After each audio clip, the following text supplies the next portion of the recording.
Majestad, muchas gracias por vuestro interés en esta iniciativa, honrándonos con vuestra compañía en esta bonita tarde de primavera. Ministra, almirante, jefe del Estado Mayor de la Armada, señoras y señores, amigos, gracias por acompañarnos. Querida María del Pino, muchas gracias a la fundación que presides por vuestra confianza y generosidad y ayuda en las últimas semanas. Las palabras de tu discurso reiteran mi convicción inicial de que este prestigioso auditorio era el mejor lugar del mundo para celebrar este encuentro. La Fundación Rafael del Pino, como el océano, es un espacio de libertad y emprendimiento. Durante los últimos 9 años he tenido la suerte de establecer una estrecha relación de amistad personal y profesional con nuestro protagonista de esta noche, Alex Pella.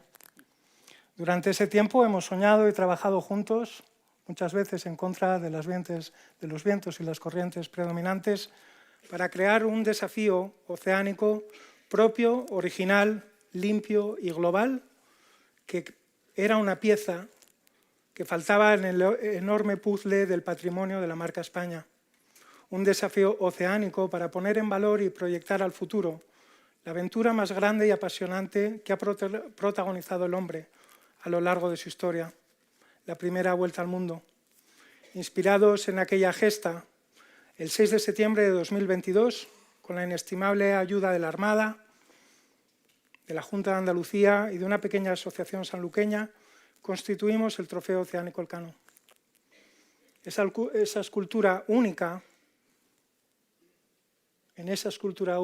inscribirán el día de mañana sus credenciales, su tiempo cronometrado, las embarcaciones que lo consigan, completar la circunnavegación hacia el oeste, siguiendo un reglamento muy estricto, 0 emisiones y 0 residuos. El Trofeo Oceánico Elcano es, por tanto, el gran desafío azul y circular para regresar al futuro. El trofeo, el primer desafío de Alex Pella y los que vendrán después, se apoyan en 3 pilares fundamentales. La historia, los hechos reales que lo inspiran, que son el mejor testimonio del liderazgo transoceánico y de la vocación universal de España. El deporte de la vela. Estamos hablando del desafío deportivo más grande que pueda imaginarse. La circunnavegación persiguiendo el sol en contra de los vientos y corrientes predominantes. Hoy ese trofeo es nuestra aspiración. Con el tiempo se convertirá en la aspiración y el sueño de los marinos oceánicos del futuro. El tercer pilar, y no menos importante, es el compromiso con la transición hacia una economía circular y hacia la regeneración de los océanos. Un desafío que tenemos la oportunidad y el deber de liderar durante este siglo. Estos 3 pilares están representados hoy en el Auditorio Rafael del Pino por nuestros 3 invitados. El primero de ellos, el Diablo Español, el patrón y el líder natural del desafío Victoria. Uno de los mejores navegantes oceánicos del mundo, quizá el mejor, que lleva 50 años navegando y los últimos 25 en la élite de la vela oceánica, navegando con los mejores y contra los mejores, esos que le han puesto el apodo del Diablo Español. Tu palmarés deportivo, Alex, es incomparable, lo has ganado todo. Los récords y las regatas más importantes del mundo, navegando en monocascos, en multicascos, en solitario, en doble y con tripulación. Navegas barcos clásicos de madera y prototipos de fibra de carbono que vuelan ya sobre el agua. Eres el único marino en el mundo que ha intentado el récord de la circunnavegación en los 2 rumbos. Lo tienes hacia el este y lo vas a intentar de nuevo hacia el oeste. Me encantaría que compartieras con todos nuestros amigos cómo ha sido ese camino desde tu infancia, con tus padres y tus 3 hermanos, en el Mediterráneo, hasta este momento de hoy que aspiras al desafío Victoria. Muchas gracias. La verdad que muchas gracias a María y a la Fundación por hospedarnos hoy y por vuestra acogida. Gracias por esta introducción. La verdad que me he puesto un poco me da hasta corte. Bueno, la verdad que resumir de mi infancia a lo que es este reto de Trofeo Elcano, que es un reto mayor, de mayor dificultad, me va a costar hacerlo en un tiempo de 10 minutos, o voy a comprimirlo. Me voy a saltar muchas etapas, pero lo voy a intentar. Bueno, yo soy Alex Pella, tengo 51 años, nacido en Barcelona, vengo de una familia estupenda y soy el segundo de 4 hermanos, de los cuales los 4 hemos hecho de los barcos a vela y el mar nuestra vida. Es un hecho singular, no sé si hay otros casos así, pero esto es así, y esto es porque en casa tuvimos la suerte de tener un barco siempre.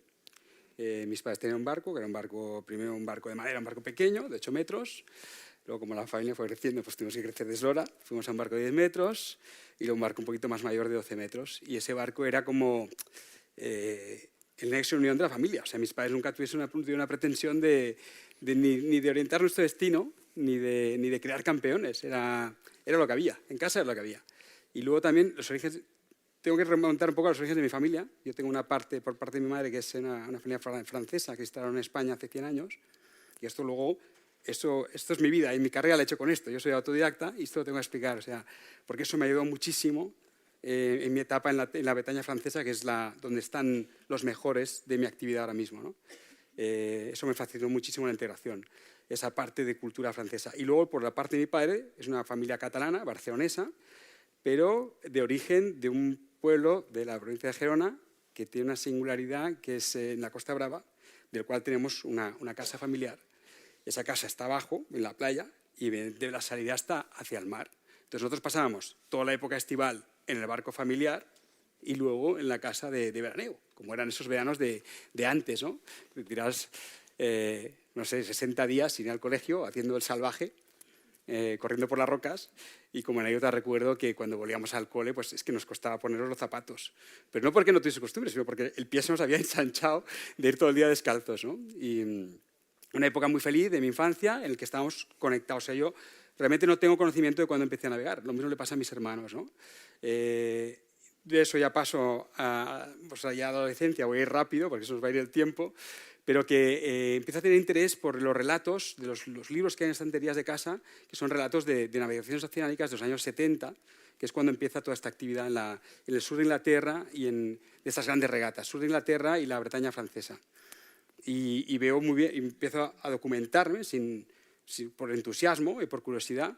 Pues personajes me marcan, personajes como el Chichester, Tabarly o Etissier, sobre todo este último, por la manera de entender esos retos que son retos planetarios, por la adaptación al medio. Estamos hablando de regatas en solitario en los años finales 60-70, con los medios que habían, con los barcos que eran. Claro, eso no lo haces de la manera que es adaptando completamente al medio la interpretación de lo que viene por delante, a nivel meteo, a nivel trayectorias, la preparación del barco. Este personaje a mí me marca, digo, wow, esto es... Pero, por supuesto, yo en ese momento ni me veía, ni me proyectaba como estos, me parecían unos superhéroes, ¿eh?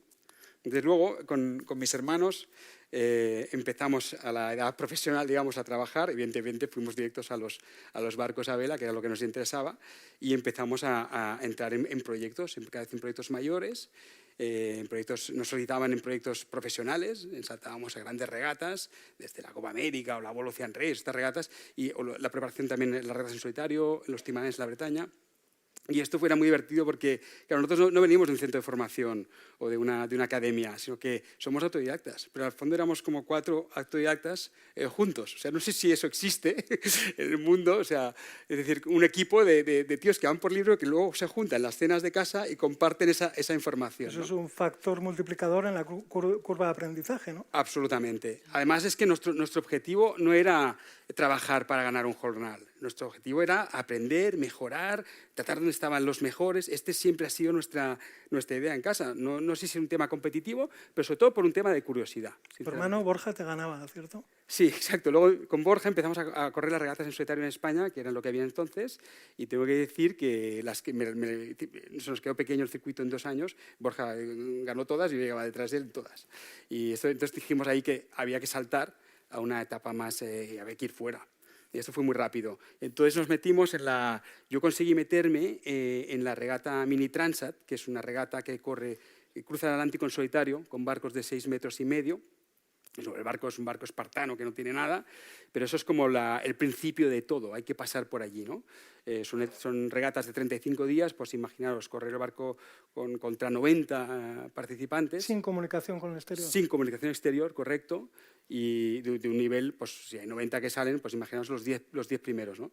En nuestra intención, te voy a decir una cosa, que pese a los medios que teníamos, que eran limitados, no era ir a participar, nosotros queríamos llevarnos la regata. Entonces yo tuve la suerte de meterme en el año 2003 y a sacar un gran resultado. Corríamos desde La Rochelle hasta Salvador de Bahía, con una etapa en Canarias, y yo llegué segundo en la segunda etapa de Bahía, que fue un resultado increíble, y un tercero general. 2 años después me sale la oportunidad de volver a la regata, mejor preparado, con un mejor barco, y es así que ya gano la etapa principal. Tuve problemas en la primera y me quedé un segundo en la general. Volví a participar después porque estaba, como se dice, engorilado con la regata. Digo, es que esta me la llevo. Y de lo fuerte que iba, de lo motivado, rompí el palo y acabé en Cabo Verde. Esa etapa del mini la dejé y ya salté. Esto también me marcó en el sentido de que fui fiel a mis principios, es decir, hay que intentar mantener esa curva de aprendizaje siempre. ¿Sabes? Eso es una cosa que he aprendido gracias. Me estanqué un poco en esa categoría, sacando grandes resultados, pero luego empecé a moverme y a saltar otros barcos. Entonces ya corro 40 pies, 60 pies, regatas de vuelta al mundo, pero hasta entonces no tenía yo una gran victoria de estas, ¿no? Paso al multicascos oceánico, que es el formato de barco para batir todos estos récords planetarios. Son barcos muy rápidos, ligeros, que vuelan por encima del agua. Cuando empiezan a ver esos barcos, el récord atlántico estaba en 3 días. 3 días. 3 días el Atlántico a vela. A vela. El récord de la vuelta al mundo está en 40, o sea que son datos muy bestias, ¿no?, de lo que corren esos barcos. Y me pasa una cosa, hablo muy rápidamente de mi carrera, pero hay varios hitos, y uno de ellos es, yo ya estando navegando en el multicasco oceánico, que eran barcos muy rápidos, con tíos muy buenos, que eran una maravilla, me llama mi buen amigo Gonzalo Botín diciéndome que monta un proyecto de un 40 pies, y yo había estado con él en el primer barco que hizo, y en el segundo. Y esto fue una singularidad bestial, y es que me llama y me dice, voy a hacer un barco con mi hermano Marcelino, construido cántabro, o sea, Marcelino Botín, construido en Burriana, en Castellón, por Chimo López.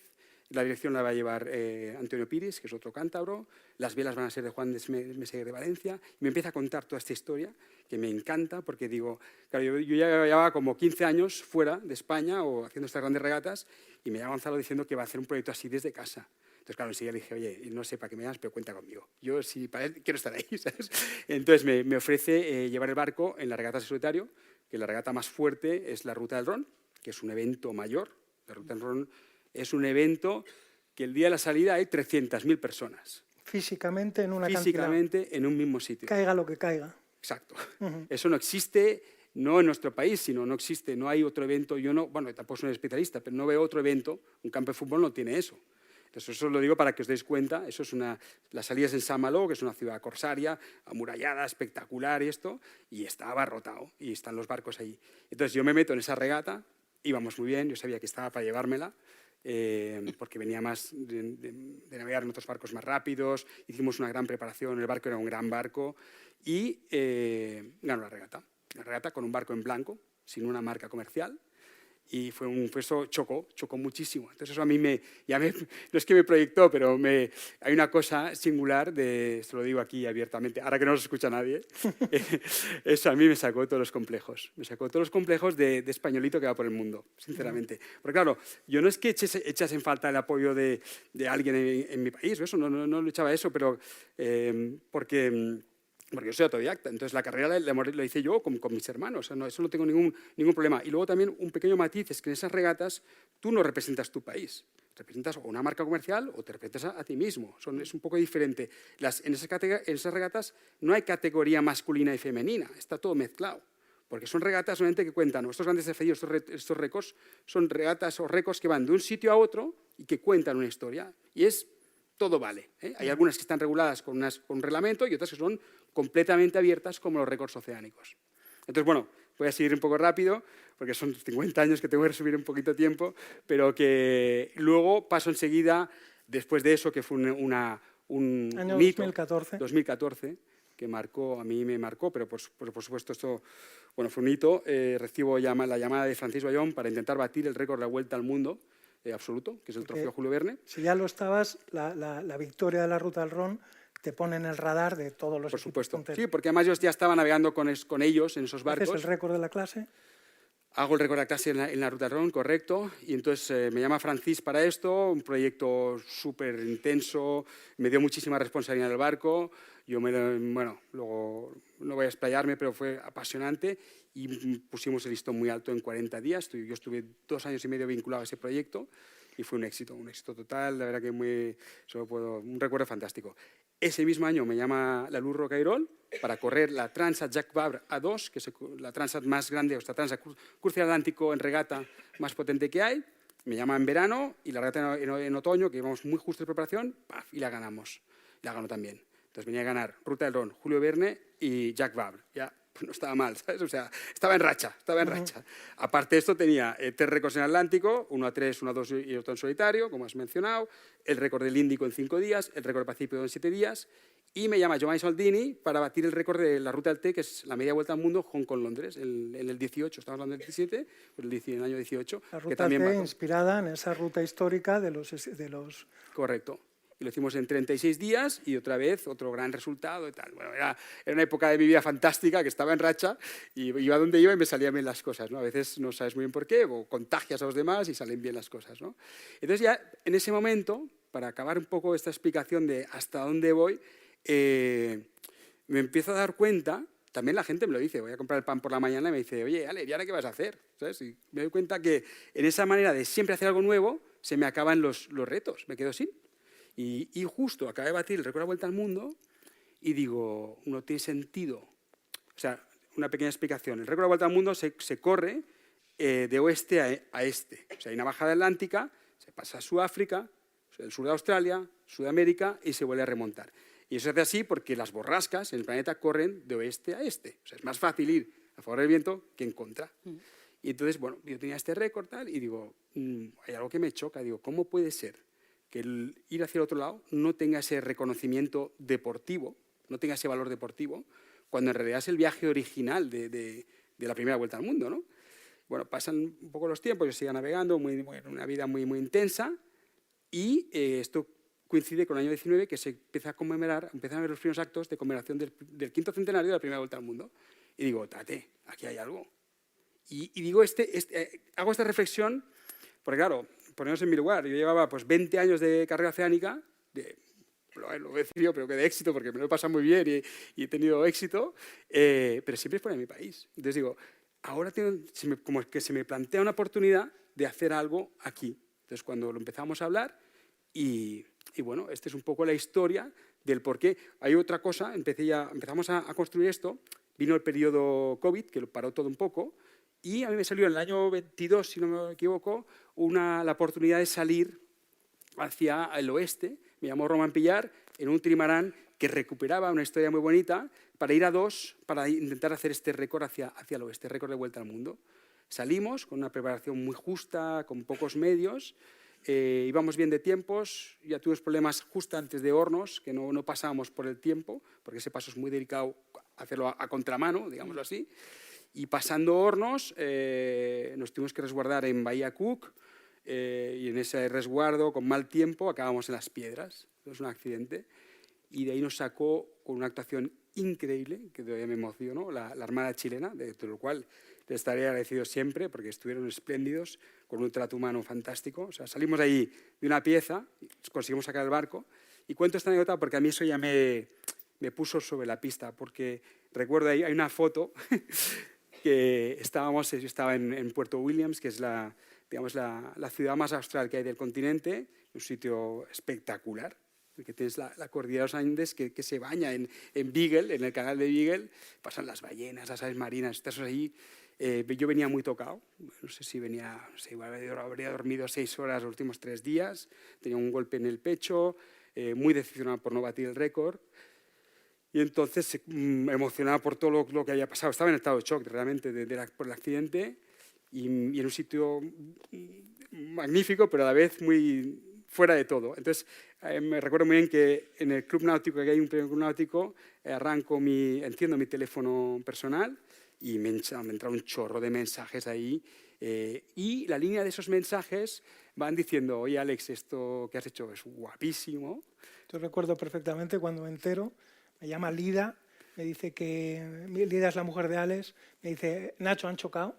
Entonces inmediatamente la Armada Española se pone en contacto con la Armada chilena, se activa ese rescate, se recupera el barco y, como dices, yo creo que 48 horas más tarde te estaba recogiendo en Barajas y parecía que habías caído del espacio. No, fue una pinta y con un petate y ¿de dónde viene este tío? Gajes del oficio, que se dice, ¿no? Lo que quería contar es que con los mensajes que recibía desde aquí de España diciendo, oye, esto es muy guapo lo que has intentado, pero como diciendo, esto no se lo pueden llevar otros, lo tenemos que montar nosotros, ¿sabes? Y eso para mí ya fue el empujón definitivo de decir, bueno, ahora cuando vuelva me activo y esto lo ponemos en marcha. Y yo creo que no me he dejado nada. Esto es un poco desde mi infancia hasta el día de hoy la preparación de este desafío. Ese es el año 2022. Queda ya poca ventana conmemorativa del 5º centenario y nos fijamos en una fecha clave, que es el 6 de septiembre del 22, el día exacto que se cumplen los 500 años de la llegada de Juan Sebastián Elcano a Sanlúcar de Barrameda. Elegimos esa fecha, que en teoría era el cierre de la ventana conmemorativa del 5º centenario, para decir, esta ventana no se puede cerrar. Este centenario, los valores de aquella aventura, la vamos a mantener abierta. Y es entonces cuando se constituye el trofeo y nos ponemos inmediatamente a trabajar en el primer desafío, con la idea de que efectivamente sea un proyecto y un récord que trasciende de lo puramente deportivo. Alex se focaliza en la parte deportiva. Yo he conseguido encontrar un barco que es perfecto para el proyecto que estamos pensando y para esos el plano deportivo técnico está perfectamente controlado por Alex, pero entendemos que necesitamos refuerzos en esos pilares tan importantes del proyecto, que son la historia y el futuro. Contacto con Manuel Maqueda, todavía guardo tu respuesta, porque digo, este tipo, con esa pinta de Einstein, nos tiene que ayudar a realmente este proyecto que queremos hacer, circular, sostenible, azul, asesorarnos con qué es esto, porque es una materia fundamental que a nosotros se nos escapa. Manuel Maqueda está recién llegado de Estados Unidos, después de 20 años allí, y el que yo pienso que va a ser un asesor académico, resulta que había sido timonel del buque escuela Juan Sebastián Elcano, es un apasionado del mar, e inmediatamente se presta a venir al fin del mundo, si hiciera falta, y empieza una relación de amistad que nos está, al equipo, a Alex, a la tripulación, a todos, ayudando a cambiar la forma de pensar. Manuel Maqueda es profesor de Economía Circular y Economía Aplicada en la Universidad de Harvard y es parte fundamental de este proyecto desde hace un año y me gustaría, Manuel, que compartieras tu historia personal. Hay 3 hitos de tu vida y de tu carrera que a mí me han impresionado mucho. Por supuesto, el crucero de instrucción. Me parece que un madrileño que se busca la vida para embarcarse. A los madrileños que navegamos somos los más peligrosos. Sí, claro. O sea, cuando me llamaste no me lo podía creer porque como se juntaban un montón de pasiones mías, de verdaderas pasiones, ¿no? en este desafío. Pues yo soy madrileño, que navega, existimos. Y yo era un niño enamorado de la vida. Si habéis visto los niños cómo se asombran, ¿no? Y cómo se fascinan con los animales, con los insectos, con las plantas, con todo. Yo era así y sigo siendo así. En el fondo sigo siendo así, gracias a Dios. Y yo quería ser Félix Rodríguez de la Fuente. Soy también de esa generación que todos queríamos ser, o algunos, como Félix Rodríguez de la Fuente. Quería ser biólogo, mi cuaderno de campo. Y luego también quería ser aventurero. Empecé a descubrir los libros de aventura, las grandes gestas, y empecé a devorar libros de ficción y también libros de historia, ¿no? Naufragios, ¿no? De Cabeza de Vaca, o Jornada de un Mago y Dorado, yo qué sé, esas aventuras increíbles, y descubrí también ese mundo de la exploración, ¿no? De las grandes gestas de los españoles, ¿no? Y sí, yo quería ser biólogo, quería ser Félix Rodríguez de la Fuente, pero luego mi familia me dijeron, no, mira, eso no vale para nada, tú debes hacer otras cosas.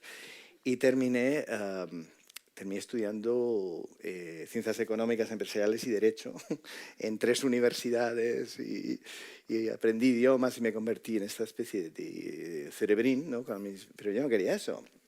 Y tenía que hacer la mili y yo tenía claro desde siempre que yo quería hacer la mili. Todos mis amigos se libraron, todos objetaban, o pies planos, no sé, yo quería hacerlo. Porque quería ir en el Juan Sebastián Elcano. Y bueno, claro, poca gente de Madrid pedía ir a Cádiz y fue fácil, la verdad es que fue fácil. Como marinero de segunda, lo más bajo del escalafón. Yo lo disfruté un montón. Decían allí, bueno, en mi categoría decía, si algo se mueve, saluda. Y si no se mueve, lo pintas. Haciendo eso. Pero bueno, había mucho más que aprendí. Eso es una simplificación. Y como yo era entonces patrón de yate, monitor de vela, había estado navegando mucho. Yo era el único raro de mi colegio que no sabía nada de fútbol, pero que navegaba, todo eso. Que tenía héroes como los que has dicho, que los que has mencionado. Mi héroe, el tuyo era Félix Rodríguez Lafuente, Sí. El hombre y la tierra, ¿no? Exacto. El mío fue Sebastián Álvaro con Al filo de lo imposible. Ah, qué bueno. Con el tiempo tuve la enorme suerte de hacer muchas expediciones con él al Himalaya. Creo que debe estar por algún sitio. Hasta por aquí. Genial. No, quiero decir que los medios de comunicación, las aventuras bien contadas, tienen un impacto en la gente. Sí, en claro, inspirar aficiones y... Ajá. No, desde luego. Y eso me puso en un camino. Entonces, la vida dio un montón de vueltas y yo terminé yéndome a Estados Unidos. Esta es una buena aventura, porque empecé a trabajar aquí en empresas, me aburría como una ostra, la verdad. Y junté todas mis vacaciones y me decidí ir a Alaska y al Ártico a caminar. Y se unió una chica que conocía un poco y bueno, nos atacó un oso, se torció un pie, un montón de aventuras. Terminamos enamorándonos y yo me mudé a California. Y ahí descubrí todo el universo del emprendimiento, de las startups. Y participé en muchas startups que tenían impacto, ¿no? Y algunas relacionadas con el mar. Y me convertí en profesor de emprendimiento en la Universidad de California, Berkeley, de emprendimiento de impacto. Y por aquel entonces conocí a otro marino, que era el capitán Moore. Capitán Charles Moore es un hombre que descubrió lo que llamaban la gran mancha de basura del Pacífico, ¿no? Se hablaba de un continente flotante de basura. Yo lo conocí en 2008 en San Francisco. Y me di cuenta que había un problema emergente muy importante que no tenía ni nombre y que no se hablaba de él. Dije, pues yo quiero hacer algo al respecto. Y ahí empezó mi trabajo con la contaminación por plásticos, ¿no? Era una época donde buscabas en Google contaminación por plásticos y no había nada. Era un montón de resultados sobre contaminación X y sobre plásticos, pero contaminación por plásticos no existía. Entonces, pues un poco de forma casi unipersonal empecé a juntar a la gente que lo conocía, les junté en el campus de Google, hicimos un primer diseño estratégico de ese movimiento y fijaros que justo hoy se están reuniendo en Ottawa, en Canadá, representantes de 170 y pico países para la preparación de un tratado internacional que va a ser el más grande acuerdo ambiental después de los tratados del Acuerdo de París para limitar la contaminación por plástico. Incluso ese término que se empezó a acuñar entonces. Fundé la Coalición contra la Contaminación por Plásticos, que unía a 300 ONGs de todo el mundo comprometidas con aquello. Y entonces hice una cosa que me cambió la vida. En aquel entonces no había muchas imágenes de contaminación por plásticos, aunque no os lo podéis creer porque ahora abres tu Instagram o tu Facebook, tienes un montón. No había tantas. Yo sabía que en una isla muy remota, en la mitad del Océano Pacífico, del lago Español, había un pequeño atolón, el atolón de Midway, que tiene apenas 3 kilómetros de largo, es decir, te lo recorres en un ratito, pero está rodeado de agua en 3.000 kilómetros a la redonda. Está entre, digamos, California, Japón, Hawái y Alaska, ahí en el medio, ¿no? Y este lugar, que es un santuario de vida marina, recibe la visita de millones de aves marinas que anidan ahí, albatros de Laysan. Estas aves, durante millones de años, han aprendido a alimentarse en el Océano Pacífico. Y en la actualidad, lo que ponen sus huevos en la isla, nace el pollito, y los padres se turnan a ir a por alimento. Y lo que traen en sus buches es plástico, que han confundido con comida y se lo regurgitan a los polluelos. Entonces yo junté un grupo de artistas y dijimos, hay que ir ahí a documentar esto. Y claro, el ver el cadáver de un polluelo, ¿no?, lleno de tapones de botella, maquinillas de afeitar desechables, pelotas de golf, encendedores, bolígrafos. Era increíble, era algo alucinante. Y fue como mirar en el espejo, ¿no?, de nuestra sociedad. Y ese corazón de enamorado en el mundo natural se rompió, ¿no? Cuando se rompe el corazón, un poco como cuando se rompe el átomo, hay mucha energía que sale de ahí. Es la energía que me sigue guiando, ¿no? Siempre bien integrada, compasiva, porque es algo que no queremos nadie que ocurra en este tipo de cosas, ¿no? Y ahí empezó mi interés por la economía circular, que es la economía, en el fondo, es el sistema operativo de nuestra sociedad, o uno de ellos, y vi que era un problema de sistema operativo, no era un problema ni de mala intención, era un problema evolutivo. Tenemos que evolucionar ese sistema operativo. También estando ahí en la isla, me acuerdo estar fotografiando, estábamos haciendo una película, esa película la podéis ver en internet, Albatros, se llama Albatros de Film, cientos de millones de gente la han visto, ha ganado premios, se ha proyectado en Naciones Unidas, etc. Y estando allí fotografiando, estaba en lo que parecía un prado, pero si te fijabas, no era un prado, sino que era una pista de aterrizaje militar. Allí hubo una base militar en la Segunda Guerra Mundial.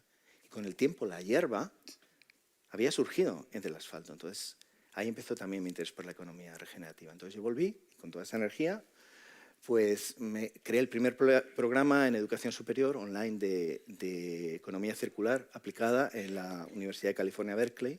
Luego lo llevé a la Universidad de Harvard. Y recientemente he creado también el programa de la siguiente derivada, que es la economía regenerativa, ¿no? Y mis alumnos son gente como vosotros, como nosotros. No estoy en la división de educación continuada, entonces llego a líderes, a muchos directivos, jefes de sostenibilidad, y es maravilloso tener ese punto de acupuntura también, ¿no?, en el sistema operativo que es nuestra economía. Entonces, cuando tú me llamas y me dices, mira, y me empieza a hablar del Cano como si no supiera nada. Detrás tenía una maqueta del Cano. Hacemos un zoom, una pequeña capilla sistina donde tenía todos mis recuerdos del Cano, yo qué sé, y libros de historia por todas partes, y me habla de Elvira Roca, de Alex Pella. Intentaba contener mi... Elvira Roca, que la mencionas, es la madrina del barco que patroneará a Alex, que ya está navegando Alex. Hace unos días me llama para decirme que no podría asistir hoy aquí, y inmediatamente llamo a Vicente, el director de la Fundación Rafael del Pino, que con su agilidad y optimismo habitual me dice, Ignacio, no te preocupes, creo que tengo a la persona perfecta para sustituir a Elvira esta noche. Elvira, le mandamos un saludo, que estará por streaming. Ya lo creo. Y Vicente me habla de Lola Higueras, a quien yo no conocía, y voy a esa herramienta global que hace el mundo mucho más pequeño y mucho más rápido, que se llama Google, meto tu nombre y me quedo sorprendido de encontrar a una mujer pionera que ha vivido frente al mar, sobre el mar y bajo el mar. Así es. Y que tienes una historia apasionante que te pido que nos cuentes, vinculada a la Armada Española, a la sociedad geográfica y al mar. ¿Cómo es esa historia, Lola? Bueno, pues es la historia de mi vida, efectivamente, una historia frente al mar, siempre lo digo cuando tengo oportunidad, sobre el mar y bajo el mar. Sobre el mar porque mi vida ha estado dedicada siempre, en el Museo Naval, siempre. Es mi institución de referencia desde que salgo de la universidad, ha sido mi vida, más de 40 años, y me dedico a lo que era mi pasión, la investigación histórica. El Museo Naval en aquel entonces tenía uno de los más importantes archivos históricos americanistas de Madrid, de la época de la Ilustración, las grandes expediciones científicas, y yo con ese me faltaban unos meses para terminar y queda un puesto libre en el Museo Naval, el único puesto que en ese momento había de investigación. No había mujeres, era una época todavía de pioneros en ese sentido. Y bueno, con esa audacia de la juventud me voy directamente a ver al almirante Guillén, que era un personaje verdaderamente mítico dentro de la historia marítima, académico, hombre muy culto y visionario, un hombre muy creativo.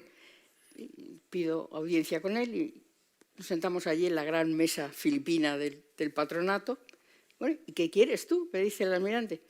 Almirante, yo lo que quiero es entrar en el Museo Naval, pero todavía no tengo la licenciatura. Entonces, ¿qué hacemos? El almirante me tiene que esperar.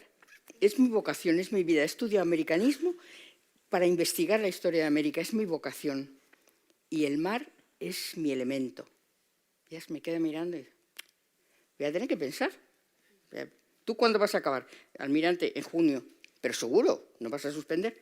En junio. Pues hala, a estudiar, que te voy a esperar. Una cosa increíble, una empatía inmediata que duró el poco tiempo que pude compartir con él, porque murió 3 años después de entrar yo en el museo. Y ahí empieza mi vida sobre el mar. Pero casi inmediatamente, Guillén, que como digo era un visionario, era un hombre muy creativo, estaban empezando las primeras excavaciones de Cousteau y los primeros hallazgos arqueológicos de submarinos, subacuáticos. Y me llama una mañana y me dice, oye, ¿a ti el mar te gusta? Mira, me apasiona, es mi elemento, he debido ser pez en la otra vida, es mi elemento. Y además soy una magnífica nadadora, he nadado kilómetros con mi padre, soy... Como buceadora, ¿hasta qué profundidad has bajado? 75 metros, 76, Wow. con mezcla especial. Entonces, bueno, me dice, ¿tú querrías que yo te forme como buceadora y montamos aquí en el museo una sección de arqueología submarina? Y digo, ¿cuándo, almirante? ¿Dónde? ¿Cuándo? Mañana. Entonces, en ese momento la Armada no tenía todavía mujeres en el centro de buceo de la Armada, existía naturalmente.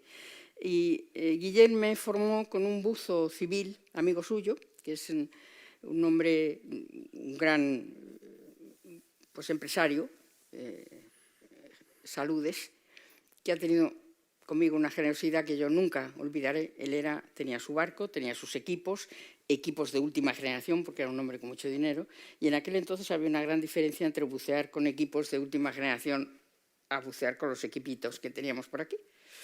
Y yo tuve la fortuna inmensa de que este hombre se volcó. Bueno, era muy amigo de Guillén, pero también tuvimos una relación extraordinaria y me formó, yo creo que estoy formada de verdad en el mundo subacuático. Es decir, este hombre me enseñó todo lo que él sabía de muchos años de buceo y yo tuve la fortuna que he tenido siempre en la vida, porque la verdad es que mi mayor fortuna ha sido convertir en profesión mis grandes aficiones, mis grandes, en fin, atracciones.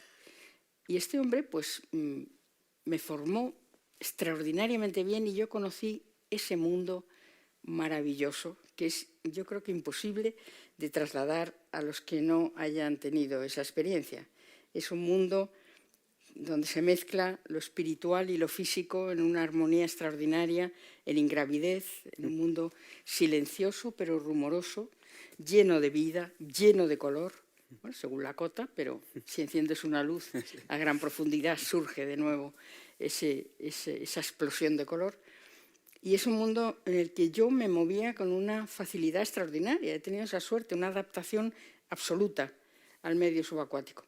Entonces montamos en el Museo Naval en época de pioneros realmente. Por eso a mí los periodistas que les gusta tanto la novedad me llaman la primera buza de la Armada. Bueno, en cierto modo, pocas mujeres, en ese momento no había mujeres en el Centro de Buceo de la Armada y el Museo Naval es Armada Española. Pues en ese sentido podemos dejarlo así. La cuestión es que sí, fui buceadora profesional, arqueóloga, en tiempos de pioneros de la escafandra autónoma, un poco como nuestros amigos buzanos a los que me he dedicado tantos años también, del siglo XVI, auténticos héroes anónimos de la carrera de Indias. Y ese mundo subacuático me abrió, porque claro, es un momento temprano de la arqueología subacuática y el Museo Naval, con Guillén a la cabeza, se pone, digamos, a la cabeza de ese movimiento que empieza en este momento, de esa disciplina científica y, claro, no hay dinero para hacer excavaciones, eso es una cosa carísima y impensable en ese momento, pero sí capitaneamos una cosa que era esencial, que es poner en valor nuestro patrimonio subacuático. Yo me moví por universidades, por centros de buceo que empezaban, congresos, etcétera, para difundir esta actividad, para poner en valor y para aleccionar a la gente que ya empezaba a lanzarse al agua para que no tocaran nada. Porque es que muchas veces, en gente piensa que la arqueología submarina es una cosa muy vistosa, que el oro que brilla ahí en el agua, pero no es así. Hay campos enormes de poseidonias que a veces aflora un cuello de ánfora, un vestigio que te hace pensar, además de la información que tú puedes tener de archivo, que esa ha sido otra de mis grandes dedicaciones, el archivo.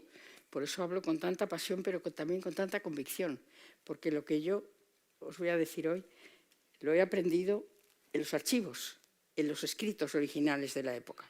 Y eso te acerca mucho a la verdad histórica. Lola, por eso te quería preguntar, por tu faceta como historiadora, uno de tus grandes personajes que has estudiado en profundidad es Juan Sebastián Elcano. ¿Sí? Me gustaría preguntarte, también hablando de liderazgo, ¿cómo es el liderazgo de Elcano cuando toma el control de aquella expedición que hoy recordamos y le permite culminarla? Y siguiendo con la pregunta, cuando la culmina, ¿cuáles son esas importantísimas consecuencias de la primera vuelta al mundo para la humanidad? Pues lo primero que hay que decir, yo creo que la gente a veces no lo conoce, porque mucha gente habla de la vuelta al mundo de Magallanes. Magallanes nunca tuvo en su cabeza el proyecto de vuelta al mundo. Magallanes era comandante de una expedición al Maluco, abrir una vía española para acceder al Maluco, que es el gran reto entre Portugal y España en la época, los dos grandes imperios marítimos. Y lo que Magallanes ofrece a la corona española es una ruta por territorio de influencia española que alcance las Molucas. Naturalmente, a través del Atlántico, encontrando un paso que ya había aparecido en alguna cartografía de la época, no se situaba bien, pero se decía que había un paso, que por cierto, los mapas originales estaban en los archivos portugueses y Magallanes entró en algunos archivos secretos y se llevó documentación que es la que ofreció al rey de España después como testimonio de que era viable el proyecto que él presentaba.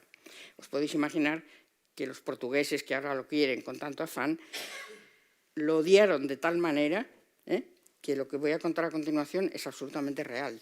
Es decir, Portugal intenta por todos los medios que Magallanes no ofrezca este proyecto al rey de España, envía emisarios, lo arrincona, lo amenaza, pero Magallanes ha hecho ya su opción, su elección, sabe que el único imperio que puede, por medios, tecnología, buques, etcétera, hacer prosperar su proyecto y ha elegido a España. Y ojo, él se hace vasallo del rey de España. Magallanes no es un extranjero cuando dirige la expedición al Maluco. Esto es otra cosa que la gente no conoce, pero la Academia de la Historia dejó bien claro. Y es muy importante. Magallanes, en el momento en que comanda la expedición al Maluco, es vasallo del rey de España. Es una empresa española desde el primer momento. Eso es importante decirlo porque no es generalmente conocido. Lo que quiero decir, y es lo que nos importa hoy, es que Magallanes conduce la expedición con muchos méritos, porque para mí el mérito de Magallanes, el más importante de todos, es el estrecho, el paso del estrecho, la consecución de la localización del estrecho, que es un estrecho laberíntico, terrorífico, incluso hoy día con medios importantes de orientación, y Magallanes demuestra ahí, desde mi punto de vista, su genio. Pone buques pequeños, embarcaciones menores que van delante para ver hacia dónde van los brazos, estudia la salinidad del agua para ver cuál es más salada y cuál le va a conducir al océano y cuál es un brazo que va a tierra, etc. Pone vigías en las partes más altas del estrecho. Ahí demuestra Magallanes su perseverancia, su formación, un gran marino y su genialidad en ese punto.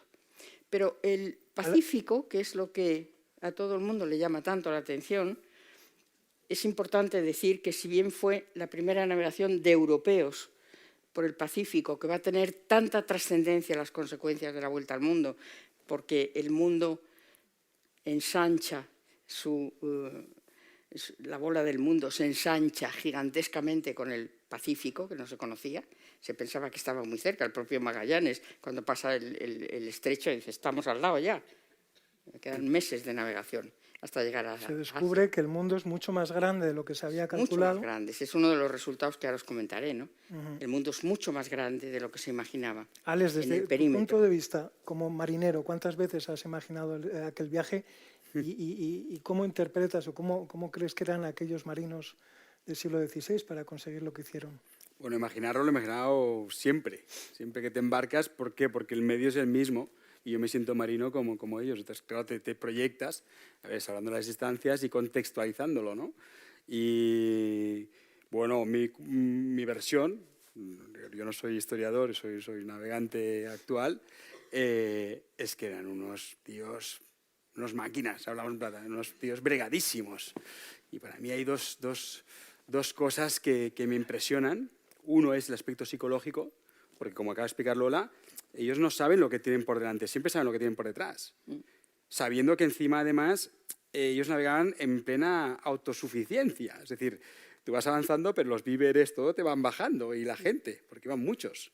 Entonces, tú sabes dónde te puedes abastecer por detrás o dónde puedes parar, la columna de humo, si te paras, y si los que viven ahí te van a atacar o no. Esto lo sabes, pero no lo que tienes por delante. Entonces, ese aspecto psicológico de controlar a nivel del liderazgo, que es lo que hablábamos hoy, me parece bestial. Me parece bestial cómo aguantas y controlas eso, ¿no?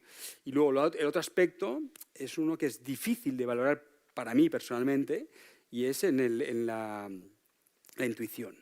Y esto me ha interesado más tarde en mi carrera, porque, por ejemplo, nosotros navegamos con unos datos buenísimos, muy precisos, de todo.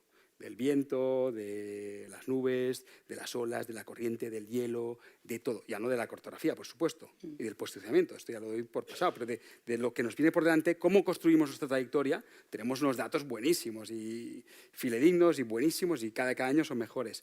Pero claro, ellos no tenían todo esto. Y dices, ¿cómo puede ser que no se estrellasen en el estrecho 1000 veces y tal? Entonces tenían una percepción de las cosas que yo no tengo. Es decir, pues te dice, sabes que el pájaro va para allá, ahí hay tierra. La nube tal, ahí hay tierra. Viene la nube con agua, el rol es del otro lado. El alga tiene este color, tal. Y tenían esto que nosotros no es imposible que tengamos, porque yo no vengo de esa escuela. Ellos estaban adaptados, esto que decía ahora Lola con el tema de sanidad, adaptados, integrados absolutamente al medio. Yo quería poner en valor, porque es muy importante que lo pensemos, que nos pongamos en ese momento, que España, que en ese momento es la potencia puntera realmente desde el punto de vista científico, porque la Casa de Contratación es un emporio de ciencias, es la institución más importante que hay en Europa en ese momento, desde el punto de vista de astronomía, ciencia, etcétera. España tenía en ese momento tecnología puntera de navegación, pero estamos hablando de la ballestilla, el astrolabio, la ampolleta para medir el tiempo, no había cronómetros hasta el siglo XVIII, con lo cual la longitud no se puede calcular, o con mucha inexactitud, sí la latitud, pero no la longitud. Y hay que pensar que estos barcos del XVI, que tienen una tecnología transformada, porque la navegación oceánica que abre España en la Edad Moderna es uno de los grandes gestas de la historia de la humanidad, cómo navegamos con éxito el océano, cambia los sistemas de orientación en alta mar. Los buques hay que adaptarlos también. Los alimentos, estamos ya hablando de una primera amenaza de escorbuto. En el Pacífico será mucho mayor, pero el Atlántico también. A veces las navegaciones se alargan y en lugar de 3 meses son 6 o son 7. La conservación de alimentos, etc. Es un mundo donde España va a ser pionero desde la ciencia más puntera de la época, pero que es incomparable si hablamos con la técnica de navegación hoy día. Son barcos pequeños, de tonelaje pequeño. Estamos hablando de la Victoria. Pero por eso decía yo que hay una cosa que nosotros no podemos tener porque vivimos en un mundo de pantallas y de fotografía. Pues tenían una intuición, eran como, yo siempre digo que el marino es un bicho que vive en superficie. Tienes los animales que van dentro del agua, los que van por arriba, y el marino es uno que va en superficie. Entonces ellos tienen una visión del color, de la forma de la ola, de todo, que a mí me cuesta. Yo no llego a eso. Y tratas de apagarte todo, de ir a ciegas y mirar solo el cielo, y te cuesta definir una trayectoria. Aquí ellos lo tenían esto. Sí, y una cosa muy importante que en ese momento se valoraba mucho, que era la experiencia de haber navegado, la experiencia. Por eso tú me preguntabas, volviendo un poco al tema del liderazgo, ¿qué pasa cuando el Elcano emerge de ese mundo de grandes marinos, unos más valiosos que otros, pero en fin, de marinos importantes que Magallanes ha ido apartando ha ido quitando los capitanes puestos por el rey de España y ha hecho en su capa un sayo, porque esa es otra historia que habría que comentar en su momento. Magallanes no cumple las capitulaciones que firma con el rey, no las cumple, desde que sale, desde que zarpa. Pero bueno, esa es otra historia. Pero lo que sí es muy importante es que Magallanes va a navegar a la portuguesa, es decir, sin contar con la compañía, con la marinería, la experiencia de los hombres de mar. Y España navegaba con consulta a la compañía. Y eso crea un malestar de entrada monumental. Es decir, Magallanes no tiene empatía ninguna ni con las tripulaciones ni con los capitanes. Es un secretismo total, no saben a dónde van, no comunican las derrotas. Es, desde que salen, un problema monumental. Y cuando Magallanes muere, cosa que conviene extraordinariamente a la vuelta al mundo, porque Magallanes nunca tuvo en su cabeza la vuelta al mundo, nunca, ni la hubiera dado, porque conseguir la vuelta al mundo suponía el camino portugués y Magallanes estaba buscado a muerte por los portugueses. Él hubiera intentado el retorno, como hizo la Trinidad, desgraciadamente luego, de volver por el estrecho otra vez y hubieran muerto todos en el Pacífico. De hecho, Elcano evita hacer escala en esa parte de la ruta de Timor hasta Cabo Verde, que tiene que parar porque si no se mueren. Y ese tramo, Alex, ¿cómo? Espérate, porque esa historia hay que contarla porque es muy importante. Esa historia es muy importante, la de Cabo Verde, porque es otro punto esencial del liderazgo de Elcano. Cuando Elcano emerge, lo primero que pasa es que empiezan a navegar a la española. Lo primero que hace Elcano es consultar a la tripulación. Y hay desavenencias, es decir, el piloto dice una cosa, el contramaestre dice otra, los marinos con experiencia dicen otra, pero Elcano escucha y luego toma la responsabilidad de la decisión. Eso es un líder. Y cuando toma esa decisión, convence a la gente que no estaba de acuerdo de que esa es la solución. Eso es el líder.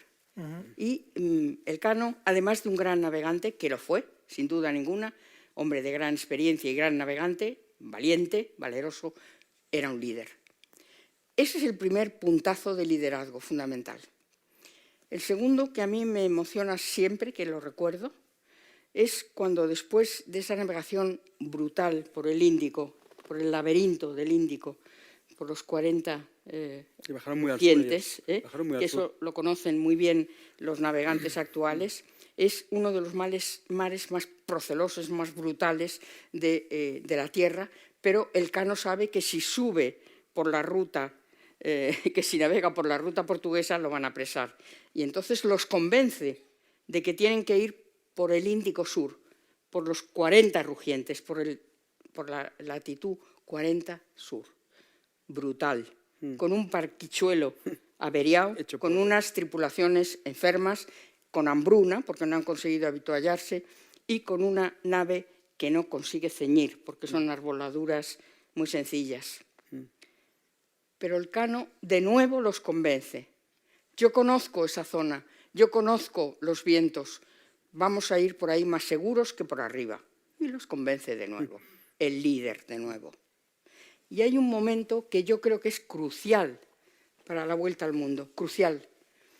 Después de todas estas aventuras, con el barco averiado, con las tripulaciones enfermas, desanimados hasta la extenuación, hay un momento en que las tripulaciones dicen, no podemos seguir, el barco está averiado, la arboladura, nos falta un palo, las velas están rotas, estamos agotados, no podemos.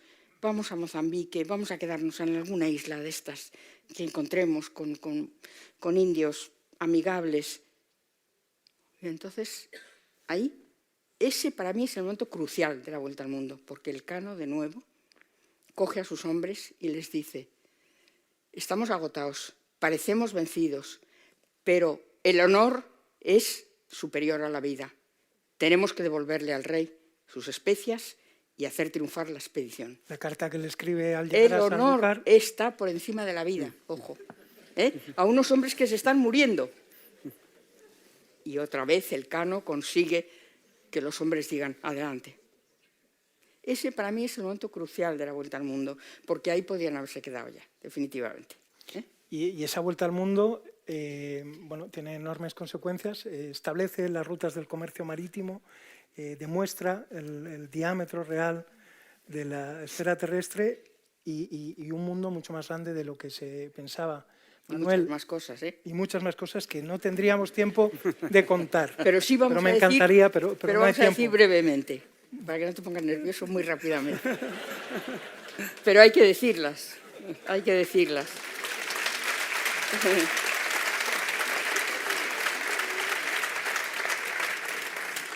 No, termino porque verdaderamente está casi todo dicho, pero hay que decir que hay un nuevo elemento más muy importante que caracteriza al Cano. Y es que el Cano sabe lo que está haciendo.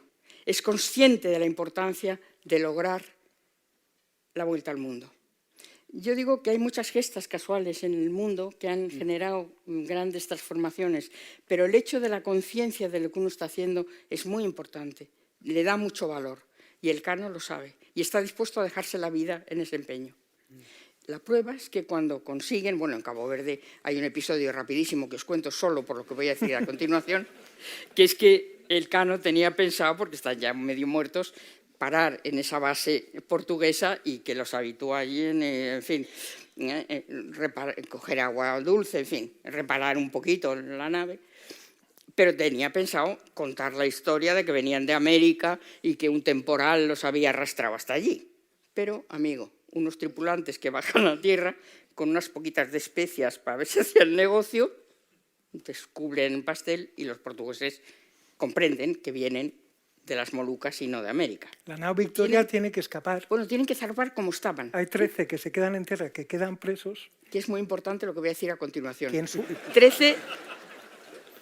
13 personas, 13 tripulantes que quedan apresados por los portugueses. Y ellos zarpan con lo que tenían, sin habituallarse, sin agua dulce y sin nada. Y en esa situación llegan a Sanlúcar de Barrameda. Y se da ese hecho emocionante del Cano que nada más tomar tierra escribe al rey. Y los dos elementos esenciales de esa carta maravillosa son: Señor, hemos logrado dar la primera vuelta al mundo. Más en castellano antiguo el párrafo dice: más saberá su alta majestad. Eso es. Lo que más debemos estimar y temer y tener Eso es que hemos redondeado toda la redondeza del mundo, explorado y redondeado toda la redondeza del mundo, navegando hacia el occidente y volviendo por el oriente. Eso es. Esa es la carta. Teniendo en cuenta, además... Y a continuación le pide que, por favor, negocie con el rey de Portugal, hablando de liderazgo, para rescatar a esos 13. ¿Y por qué me lo quitas, que lo iba a decir? ¡Qué bandido! Por eso lo he contado. Porque el Cano demuestra ahí el valor del líder que lucha por su gente. Lo que dice a continuación al rey, inmediatamente después de la vuelta al mundo... Tráelos de vuelta. Me he dejado 13, tráemelos, rescátalos, pídele a los portugueses que te los entregue. Eso es un líder, desde mi punto de vista. El hombre que convence, que arrastra y que después ayuda y recupera a la gente. A mí me parece... No nos da tiempo a contar que hubo otra nave que intentó el tornaviaje con Espinosa. No nos da tiempo, Lola. No, ya lo sé. Pero bueno, eso lo que indica es que el Cano elige bien. Cuando elige el tornaviaje, contra lo que había ordenado el rey, porque el rey había dicho: no entréis en territorio portugués. Pero claro, el rey no estaba pensando en la vuelta al mundo, y el Cano sí, y no tenía además otro modo de volver con la situación que tenían los barcos y los hombres. Pero es muy importante, yo creo, hacer la consideración de que este viaje, esta gran gesta española, es probablemente la más importante de las navegaciones de la Edad Moderna, que es la época de las grandes navegaciones, hay que decirlo. Ponerse a la cabeza de eso, pues es mucho ponerse, pero que ese viaje realmente cambia la concepción, el conocimiento que Europa, la Europa renacentista, tiene del mundo. El mundo efectivamente es redondo, aunque ya esto es un convencimiento medieval. El mundo es redondo, el mundo, esto es lo más importante de todo, lo dominante es el mar, no la tierra. Las 3/4 partes del universo son mares, agua. es muy importante, porque Ptolomeo había situado una serie de tierras incógnitas que hacían imposible la navegación, según él, y multiplicaban la presencia de tierra en el planeta. Es muy importante que la vuelta al mundo da fe de que las 3/4 partes de la Tierra son mares, que el Pacífico es gigantesco y añade casi 1/3 más a la circunferencia conocida de la Tierra, calculada desde la antigüedad. Y, por otra parte, que también yo creo que es muy importante, que la Tierra, el planeta es navegable. Los pueblos pueden conectarse por la mar. El comercio se abre y España hace la última y gran proeza de la edad moderna, la primera globalización. España monta, a través de 2 océanos y un continente, la primera gran globalización Oriente-Occidente, que funciona los 3 siglos que España permanece en la administración de América. Gracias, Lola.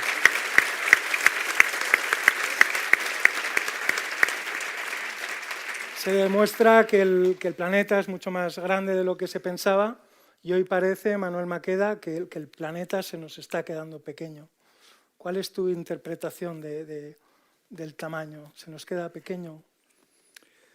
Se ha quedado objetivamente pequeño en cuanto a la capacidad de carga. O sea, una isla, por ejemplo, el modelo se imagina una isla, tiene una capacidad de carga.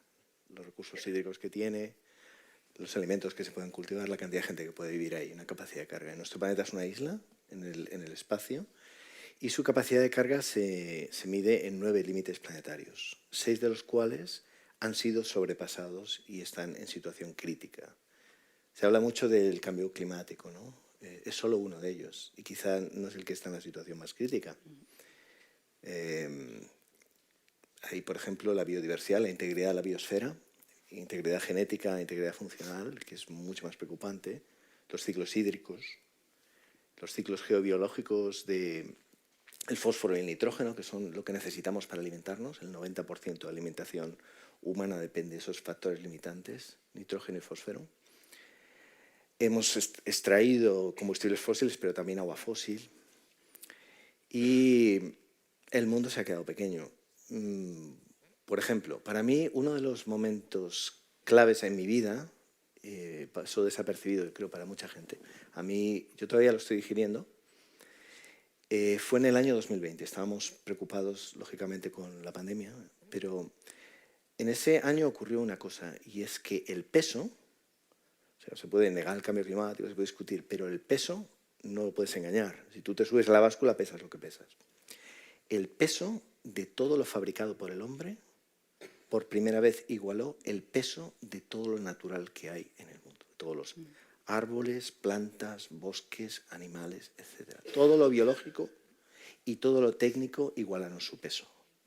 Porque todo lo que el ser humano fabrica, de una manera lineal, que extrae, fabrica, tira, extrae, fabrica, tira, extrae, fabrica, tira, todo eso se duplica cada 20 años, es una función exponencial. Entonces eso fue como el gran golpe de campana que nos indica que estamos en otra era, en el antropoceno. Para daros algún ejemplo, por ejemplo, el peso, la masa de todos los animales que hay en el planeta, marinos y terrestres, incluidos nosotros, seres humanos, el peso deshidratado es unas 4 gigatoneladas. Me preguntabas, una gigatonelada son 1.000 millones de toneladas, ¿vale? 4 gigatoneladas. El peso de todos los plásticos que hemos fabricado en los últimos 70 años, muy recientemente, un material súper ligero, plástico, son 8 gigatoneladas, es el doble, ¿vale? El peso de toda la vegetación que hay en el planeta, todos los arbustos, árboles, hierbas, etc., son 900 gigatoneladas. El peso de nuestros edificios, 1.100 gigatoneladas. O sea que no solamente es que la naturaleza esté estresada, sino que hay menos, se va reduciendo. Y dependemos de ella para que nos dé todo lo que se llama servicios de ecosistemas. No solamente la alimentación, el agua, la respiración. Dependemos y estamos en un acoplamiento bidireccional con esos sistemas. En realidad, nos daremos cuenta, Elcano tenía conciencia de lo que estaba haciendo, ¿no? De dar la vuelta al mundo, de sellar esa globalización. Nosotros ahora estamos empezando a tomar conciencia de verdad en el momento que estamos de nuestra evolución. Estamos en un valle también evolutivo en cuanto a nuestra conciencia. de sostenibilidad de los sistemas naturales, de cómo funciona la vida, sabemos lo suficiente como para creer que sabemos, pero no lo suficiente para darnos cuenta que sabemos muy poco, y depende nuestra supervivencia de ello. Por ejemplo, el mar, que es el 90% del espacio vital que hay en el planeta. El 70% es superficie, pero el mar es muy profundo. Es el 90% de la biosfera, ¿no? Por daros una imagen, al año se fabrican unos 450 millones de toneladas de plástico, por poner ese ejemplo, de los cuales un 40% están diseñadas para convertirse en basura. Son embalajes. Estamos usando un material eterno para cosas que son basura. Un 30% de eso termina en el medio ambiente. Y más o menos se calcula en 8 millones de toneladas la cantidad de plástico que entra en el mar anualmente. Claro que nuestros cerebros, que no han evolucionado mucho desde el Paleolítico, es cierto, así lo dice, estuve hace poco hablando con Elsa Punset, neurocientífica, Nazaré Castellanos, buena amiga mía también. No ha evolucionado mucho. Nuestro cerebro no está preparado para la comprensión de esas cifras. Entonces, muchas de las cifras claves que necesitamos entender para realizar los cambios necesarios no las entendemos. Por ejemplo, 8 millones de toneladas de plástico, para visualizarlo. Si imagináis vuestra playa favorita del planeta, si os ponéis allí, imaginad 15 bolsas de plástico llenas de residuos plásticos, yogures, botellas de champú, todo lo que sean residuos plásticos, X. 15 en 1 metro lineal de playa. Serían, no sé, como 3 bolsas más o menos y otras 5 de ancho. Ahora hagamos una fila de 15 bolsas de plástico llenas de basura plástica por metro lineal de playa. Y ahora extendamos eso por todo el contorno de las costas de todo el planeta. Esos son 8 millones de toneladas de plástico. Pero bueno, el océano, donde ya no existe una sola playa en la que tomando una muestra aleatoria de plástico, de arena no encuentres microplásticos, o una muestra aleatoria de agua no encuentres aditivos tóxicos, en el fondo del océano es el último fractal de una serie de fractales oceánicos, hídricos, que empiezan con el medio celular, ¿no? Cada uno de nosotros tenemos varios billones de células, millones de células. Y estas células, que son pequeños océanos, también están en problemas. Si hiciéramos un análisis de sangre de los que estamos aquí, 100% daríamos positivo por bisfenoles, bisfenol A, bisfenol S, sustancias perfluoroalcalinadas. Los científicos que están estudiando los efectos de las perfluoroalcalinadas en el hombre están yendo a archivo de la Guerra de Corea, a muestras de sangre congeladas de la Guerra de Corea para encontrar sangre humana que no las tiene.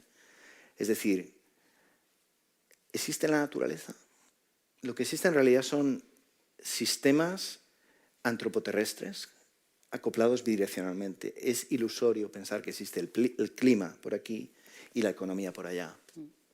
Estamos totalmente ante un mundo transformado, ¿no? Cuando un mundo transformado, pues se produce la solastalgia. La solastalgia es la sensación de pérdida, ¿no?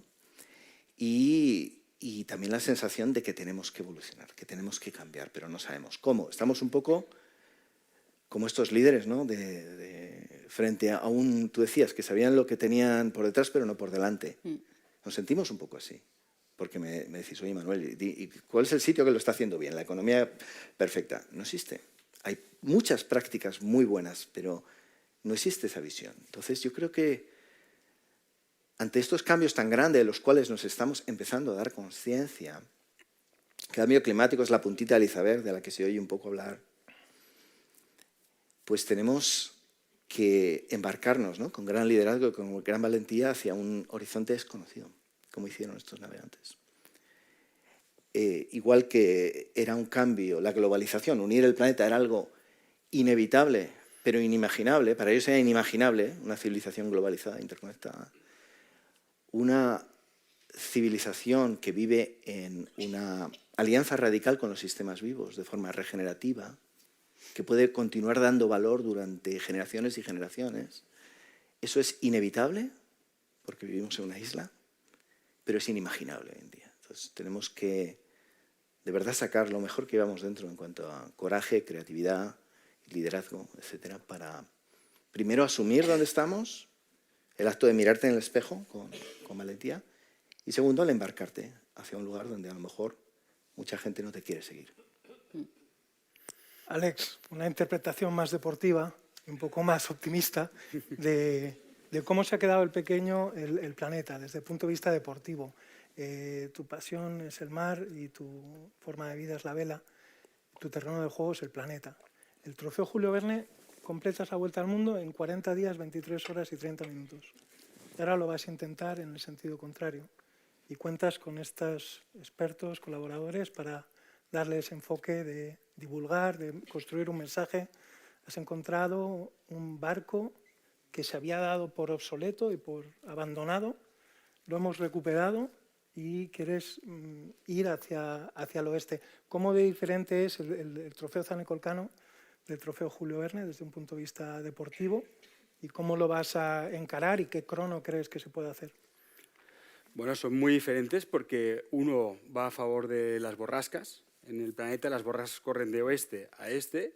En un barco a vela lo fácil es ir a favor del viento. Entonces nosotros el Julio Verne batimos el récord porque nos colocamos en medio del Atlántico delante de una borrasca que nos condució 3/4 partes del planeta, que fue increíble. Fueron 11 días en una línea recta que nos llevó hasta pasado, en medio del Pacífico prácticamente, pasado Nueva Zelanda. Esto, haciéndolo al revés, es inviable y es otro reto diferente. El Julio Verne se inició porque es el rápido y es un trofeo de velocidad. El trofeo Oceánico Elcano es un trofeo de dificultad. Es el más difícil, ¿no? Esa es la gran diferencia. Más difícil porque vas contra viento, olas y corriente. Entonces, luego hay varios pasos, hay 3 pasos importantes a nivel deportivo. La línea de salida es Sanlúcar de Barrameda, salida y llegada, bajamos al Atlántico y todo el paso sudamericano lo haces contra el elemento. Y entonces eso es una situación que no te sueles encontrar en estos grandes retos oceánicos, porque ahí el elemento es el que manda y ahí te para. Es que no vamos a poder pasar seguramente. Que no vamos a poder pasar quiere decir que, claro, el tren de borrascas corre así, tú pasas, claro, estamos hablando de un sitio que tiene esta peculiaridad, y lo vais a entender rápido.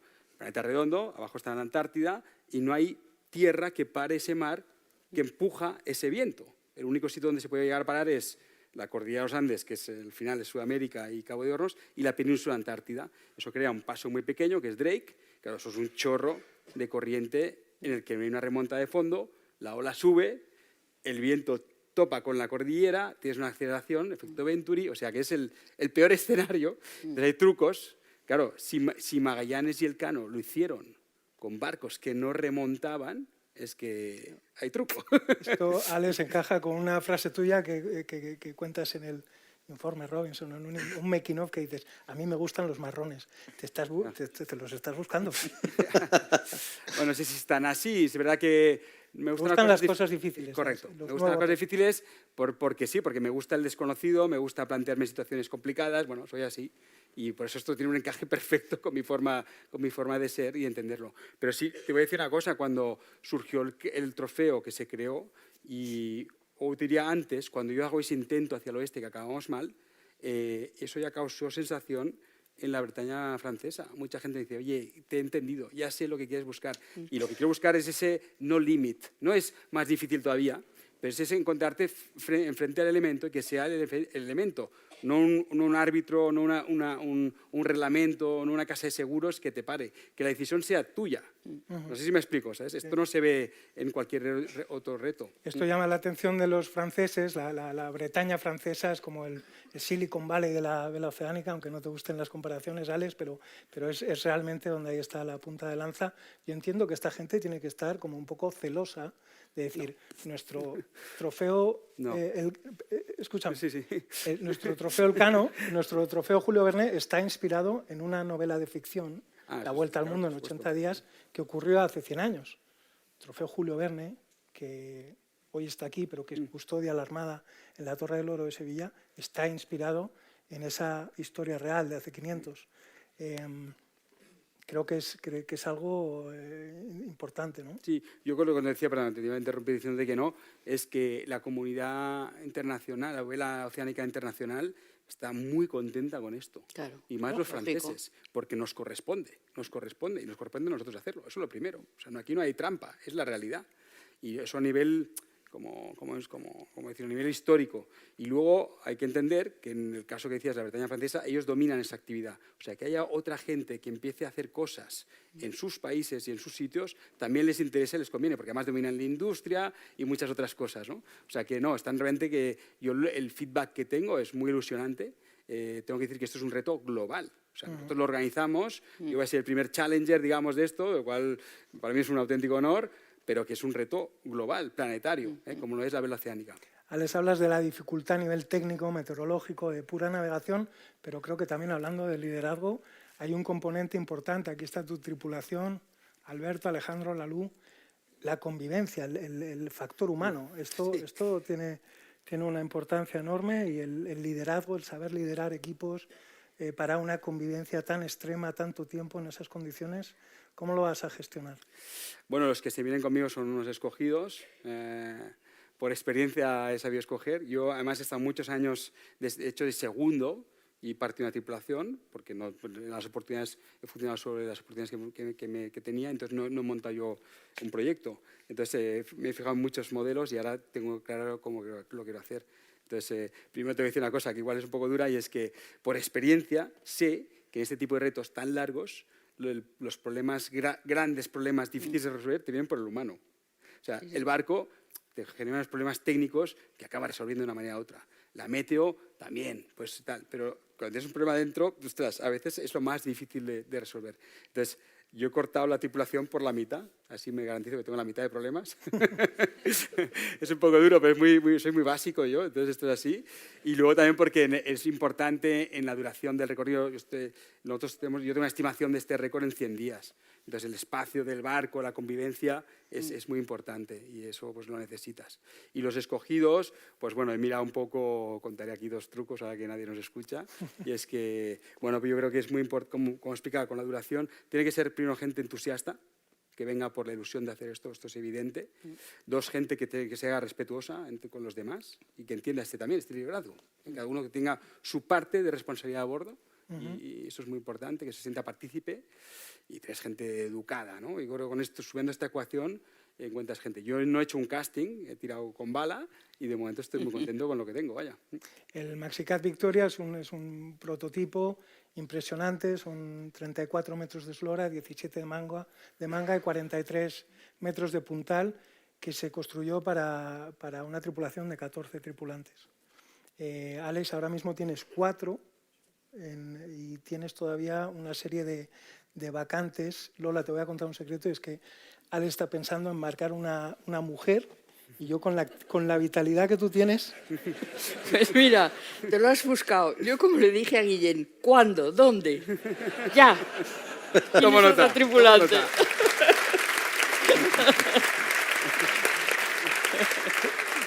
Cumplirías 80 años haciendo el récord de la Vuelta al Mundo. Sí, yo tengo 78, voy a cumplir 79 ya, y el año que viene, si Dios quiere, estoy en los 80. Y Perfecta.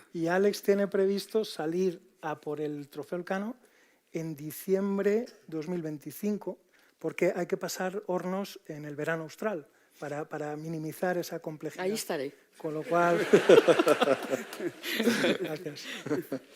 Manuel, a ti no te lo pregunto porque yo estoy seguro que si hay una plaza vacante, das tus clases en Harvard vía satélite. Sí, yo siempre se lo dije, Alex, que a mí es muy fácil meterme a bordo, que es difícil sacarme. Es una aventura... Soy consciente de ello, Manuel. Yo creo que es tan importante este reto que estáis planteando, tan magnífico para el prestigio de España, para poner en valor la figura del Elcano, y que vais a triunfar. Yo creo que todos los que estamos aquí, desde luego, os vamos a ayudar, y el espíritu unido de un pueblo español que no mira al mar, pero ojalá miremos cuanto antes, pues puede ser muy importante una cosa de este tipo, ¿no? Eso arrastra y crea una inercia muy positiva. Lo comparto y vuelvo a lo que dije al principio, cuando hacemos mi explicación, y es que es la primera vez que yo noto tanto entusiasmo. ¿Sabes? Y sobre todo el proyecto que estamos planteando va mucho más allá de lo deportivo. La herramienta principal es hay que contar una historia humana, y la herramienta es la vela oceánica, que, como yo bien digo, es el campo de regata, es nuestro. O sea, mi circuito natural es el planeta. O sea, aquí tenemos una parte de una persona que nos puede explicar las consecuencias del ser humano sobre el planeta, lo ha explicado antes muy bien, y mi campo natural es el planeta, y la energía que mueve el barco es la energía que ya estaba cuando el Elcano, estaba antes, que es la del viento, la corriente de las olas e incluso la solar para nuestros sistemas eléctricos. Es una energía de futuro y la que nos permitirá estar aquí, espero, muchos años más disfrutando de este maravilloso planeta. Hay que poner en valor también, para el que no conoce la mar, no conoce la navegación, que realmente esto tiene muchísimo sentido, tal como lo habéis planteado, porque yo creo que la navegación histórica y la actual, en el fondo, sigue dependiendo de la madre naturaleza. Es decir, ese es el gran enemigo del navegante, ¿no? Y yo, que quiero ser experta en el 16 y en el 18, que son dos épocas muy distintas en que España es potencia mundial, con una ciencia muy distinta, porque el 18 tenemos cronómetros, tenemos una tecnología de navegación muy superior a la del 16, y sin embargo yo tengo, que lo publico siempre que puedo, un texto del padre Las Casas, de una navegación del siglo XVI, y uno de Bustamante y Guerra, de la expedición Malaspina, de finalísimos del 18, buques equipados con todos los medios de la época, con cronómetros, con instrumentación avanzadísima, y son dos textos que parecen escritos por el mismo hombre, porque es el hombre ante la furia de la naturaleza. Es muy hermoso. Gracias. Hay mucho de eso en el Trofeo del Elcano, mucho. Sí, lo veo. Bueno, pues, tiene mucho sentido. Yo creo que son las 8:25. Quedamos en terminar a las 8:30. Podríamos seguir hablando hasta medianoche. No, que te has portado bien. Yo creo que tú te has portado bien. Hay que pararte, Lola. Pero bueno, yo creo que es un tema apasionante. Es un tema que ya está en marcha. Hay un barco, hay una tripulación, hay un proyecto y hay un objetivo. Ese objetivo permitiría a Alex Pella pasar a la historia. Sería el primer marino en conseguir esos 2 récords. Y la idea, como sabéis, es hacerlo como se hizo hace 500 años. El barco ahora está sufriendo una transformación para hacerlo óptimo desde el punto de vista energético. Un barco reciclado, un barco sostenible, un icono, acompañado de tanta sabiduría, tanta pasión y esos 3 pilares que creo que son fundamentales: la historia, el deporte, la ciencia, el futuro. Y bueno, es un proyecto ilusionante al que, María, una vez más te agradezco que nos hayas permitido presentar en esta casa, que, como decíamos al principio, es sinónimo de libertad y de emprendimiento.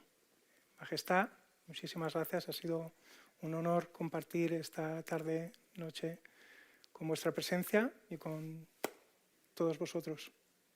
Gracias. Alex. Gracias. Manuel. Gracias. Lola.